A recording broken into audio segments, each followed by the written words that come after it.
React JS है और एक तरफ क्या है रिएक्ट नेटिव। बात को सुनना, रिएक्ट जेएस से भी फ्रंट एंड पे काम होता है, एंगुलर से भी फ्रंट एंड पे काम होता है, मतलब का फ्रंट पेज बनाना। तो हमें एचटीएमएल से जावास्क्रिप्ट में बनाया वही काम हम किससे करते हैं, अभी ठीक है।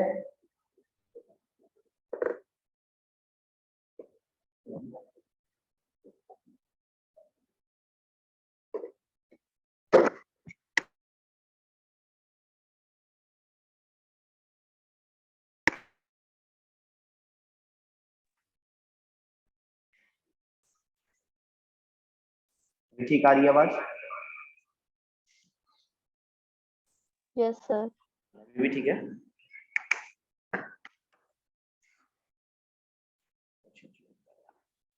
देखो अब दो सिनेरियोज हैं, एक तरफ एंगुलर है और एक तरफ क्या है रिएक्ट है।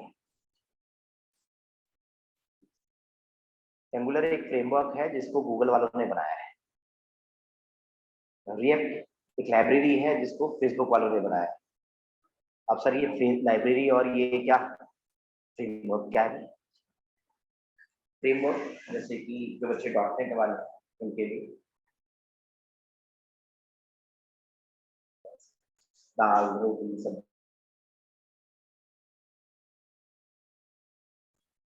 दूसरी तरफ लाइब्रेरी का मतलब उसमें सिर्फ और सिर्फ रोटी दो। अब दाल चाहिए तो किससे बोलना पड़ेगा, वेटर से कि भाई वेटर एक काम कर दे मेरे लिए दाल ला दे।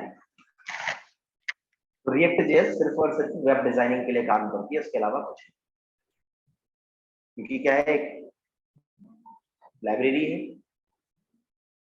एंगुलर जेएस या एंगुलर क्या है, एक फ्रेमवर्क है और वो जो फ्रेमवर्क है आफ्टर 5 मिनट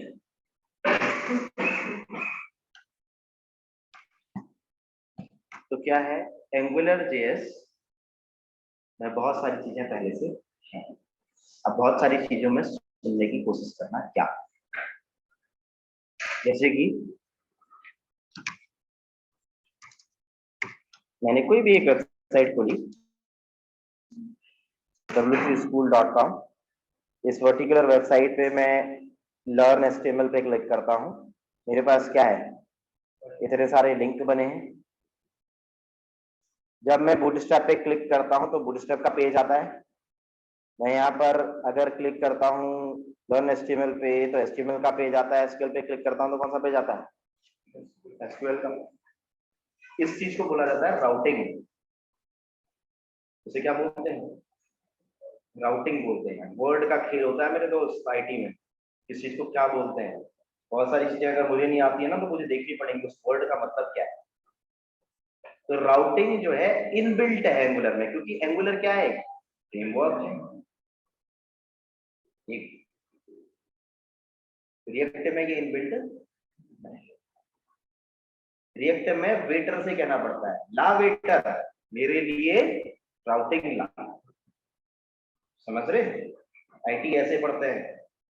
अब वो वेटर कौन है, वो वेटर है एनपीएम।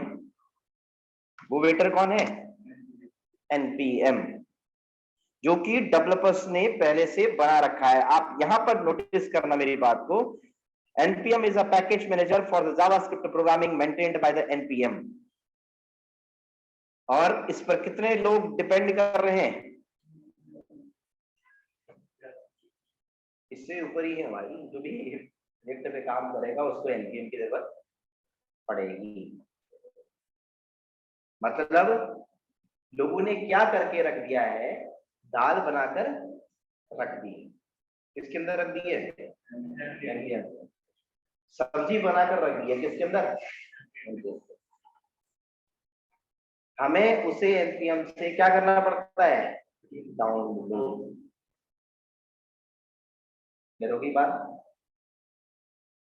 बनी हुई चीजें हैं मगर चीजें क्या करनी पड़ती हैं।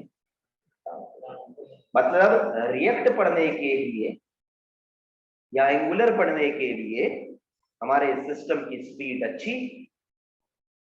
कॉन्फ़िगरेशन अच्छा प्लस इंटरनेट की स्पीड अच्छी होनी चाहिए, तब आप ऐसी टेक्नोलॉजी पढ़ पाते हैं।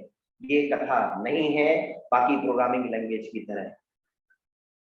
आपकी सर्चिंग एबिलिटी अच्छी है, इंटरनेट के साथ चीजों को अच्छे से समझ पाते हैं, तब आप ऐसी टेक्नोलॉजी को अच्छे से काम कर पाएंगे। क्योंकि बना हुआ है, बने हुए एक दो चीजों को डाउनलोड करना, कैसे लगाना, वो आपको सीखना है। क्लियर हुई बात?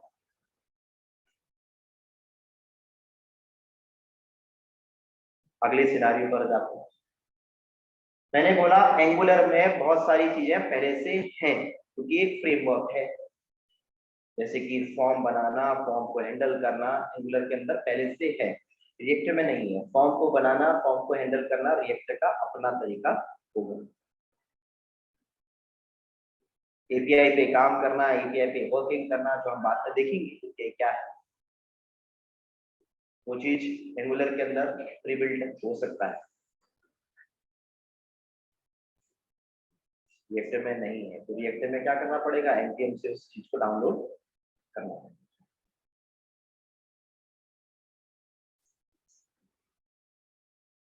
तो सर एंगुलर और रिएक्ट में क्या बेटर है? आप बार बार बोल रहे हो रिएक्ट पढ़ो, रिएक्ट पढ़ो, रिएक्ट पे काम करो, एंगुलर थोड़ा कम यूज होता है, क्यों है सर ऐसा?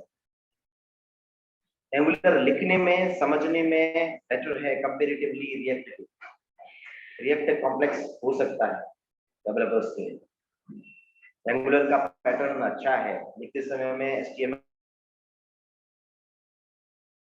जावास्क्रिप्ट नहीं, टाइप से लिखनी जाती है, मतलब हर चीजों को सेपरेट करने का तरीका बेटर है। रिएक्ट में लिखने का तरीका कंपैरेटिवली थोड़ा कॉम्प्लेक्स है, मगर रिएक्ट बेटर क्यों है वो देखते हैं, क्यों रिएक्ट पे ज्यादातर फोकस किया गया है। आपको सिंपल सा फिर से सर्च करना है, what is the difference between angular and react.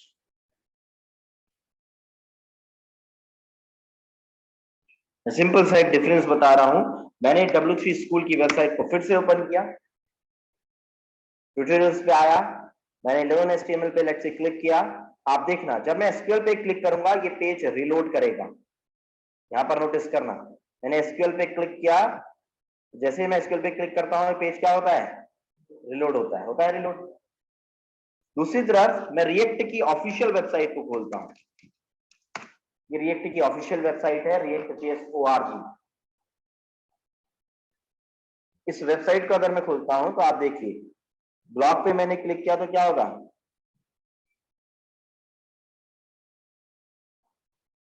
Blog वाला पेज, मगर पेज क्या नहीं हुआ, रिलोड नहीं हुआ। ट्यूटोरियल पे क्लिक किया या कम्युनिटी पे क्लिक किया, पेज तुरंत आया, तुरंत नीचे आ रहा है ना पेज, रिलोड नहीं करता। जरूरी बात, सिंगल पेज एप्लीकेशंस बनाना, क्लिक करते ही उसी पेज पर आना, पेज का रीलोड ना होना, चीजें फास्ट होना। यूट्यूब चलाते हो, अमेजॉन प्राइम चलाते हो, देखो भाई आज से 5 साल पहले चलाते थे तो लोड ही करता रहता था यूट्यूब, जब तक नेटवर्क नहीं आता था तब तक क्या नहीं होता था, बफरिंग पे ही चलता रहता था। अब ऐसा नहीं होता, आपके करता थोड़ा बफर करता है, थोड़ा डेटा है, थोड़ा बफर करता है फिर थोड़ा देता है, थोड़ा बफर करता है फिर डेटा है, ऐसे चलता रहता है ना, थोड़ा थोड़ा चीजें फास्ट करना, चंक टू चंक डेटा को लेके आना, चंक बोल रहे हैं देखो वर्ड को, ये काम रिएक्ट करती है। एंगुलर में अभी भी रिलोडिंग का कॉन्सेप्ट है और लोग फास्ट चाहते हैं, इसलिए रिएक्ट की तरफ ज्यादातर मूव कर रहे हैं, क्योंकि लिखने का तरीका कंपैरेटिवली बेटर एंगुलर में, फ्रेमवर्क होता है तो कंपैरेटिवली इजी होता है। क्लियर होगी बात? दोनों मार्केट से नहीं जाएंगे, क्यों नहीं जाएंगे, क्योंकि भाई एक गूगल ने बनाया है, एक को फेसबुक ने बनाया है।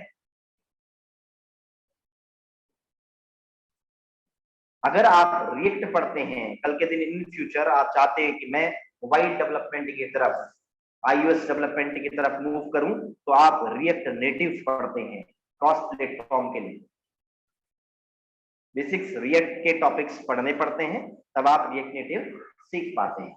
इजी है, मुझे टाइम मिल जाए तो शायद मैं 10 दिन के अंदर ही सीख कर दूं, ऐसा वाला सिनेरियो होता है। मुझे टाइम मिल जाए तो मैं 15 दिन के अंदर ही पढ़ दूं, तो कंपनियां टाइम देती हैं मेरे दोस्त, जैसे घबराने की जरूरत नहीं होती। बेसिक चाहती हैं कंपनियां पहले। दूसरी तरफ अगर आप एंगुलर पे बात करते हैं तो एंगुलर में फ्लटर, मोबाइल डेवलपमेंट या iOS डेवलपमेंट के लिए है। तो एंगुलर वाला क्या पढ़ता है, फ्लटर पढ़ता है, और इधर रिएक्ट वाला रिएक्ट नेटिव पढ़ता है। जावा वाला जो बनता है वो एंड्रॉइड पढ़ता था, अब तो एंड्रॉइड थोड़ा कम ही होने लगा। ठीक है, मोबाइल डेवलपमेंट के सिनेरियो में क्रॉस प्लेटफॉर्म का मतलब रिएक्ट नेटिव से एंड्रॉइड के लिए भी और iOS के लिए भी, वेब के लिए भी, सबके लिए बन जाता है। क्रॉस प्लेटफॉर्म का मतलब, प्लेटफॉर्म का मतलब ऑपरेटिंग सिस्टम। क्लियर?